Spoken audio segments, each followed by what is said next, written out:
Black Friday e-commerce spending popped 7.5% from a year earlier, reaching a record $9.8 billion in the US, according to an Adobe Analytics report, a further indication that price-conscious consumers want to spend on the best deals and are hunting for those deals online. We've seen a very strategic consumer emerge over the past year where they're really trying to take advantage of these marquee days so that they can maximize on discounts, said Vivek Pandya, a lead analyst at Adobe Digital Insights. Black Friday's spending spike reflects a consumer who was more willing to spend than in 2022, when gas and food prices were painfully high.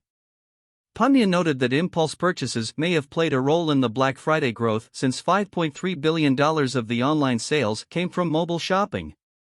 He noted that influencers and social media advertising have made it easier for consumers to get comfortable spending on their mobile devices.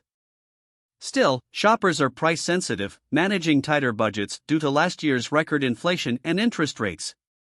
According to the Adobe survey, $79 million of the sales came from consumers who opted for the buy now, pay later flexible payment method to stretch their wallets, up 47% from last year. The best-selling categories of Black Friday, the Adobe report found, were electronics like smartwatches and televisions, along with toys and gaming. Meanwhile, home repair tools underperformed. Pandya said top sellers directly correlated to whichever products had the best discounts. Adobe gathers its data by analyzing 1 trillion visits to U.S. retail websites, 18 product categories, and 100 million unique items. It does not track brick-and-mortar retail transactions. A Mastercard analysis of this year's Black Friday sales found that in-store sales rose just over 1% versus online sales, which grew by over 8% compared to last year. I do think the paradigm has changed around the in-store Black Friday experience, the long lines and things like that, said Adobe's Pandya. Consumers are more in the driver's seat when they are online shopping, he added, because it is easier to make side-by-side price comparisons and secure a better price. Retailers are aware of the rise of deal-hunting consumers and want to capture as many of them as possible.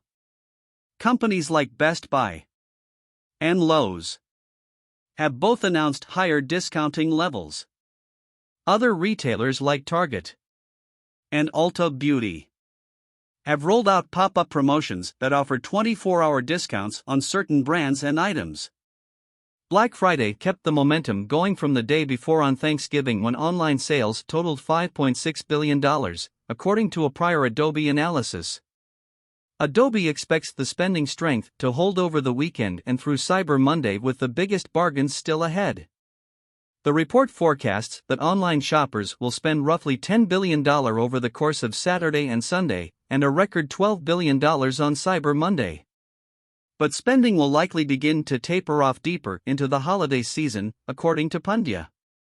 Cyber Monday, as the last major deal day of the holiday season, could be the final spending spike on non-essential goods for the rest of the year. We do expect growth to weaken because those discounts will weaken and they are dictating a lot in terms of buyer behavior this season, said Pandya. He noted that there are always gift givers who procrastinate their holiday shopping, so spending could continue to trickle in late into December. But the real growth surges, he said, end up being in November and Thanksgiving week.